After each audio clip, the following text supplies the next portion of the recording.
kudu ngarobah karesep mata, karesep ceuli, karesep irung, karesep sumut. Etalah ngaranna watak. Mun masih kene nutur-nutur watak, atuh kos urang bae kos kieu. Bayah lalongsong ngaji, bayah ngabesa atuh pereh ngaji.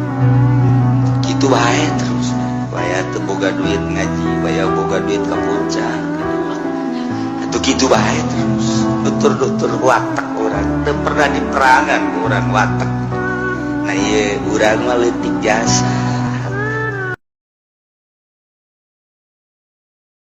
Bayangkeun batur bisa sholat dengan tentrem, nah ngabangun saha. Batur bisa maca Quran dengan tentrem, nah ngabangun saha. Batur bisa itikaf dengan tentrem, nah ngabangun saha. Sedangkan menenteramkan manusia, mengamankan manusia, pong bade gedena ganjaran. Lain masjid bae, ngamankeun.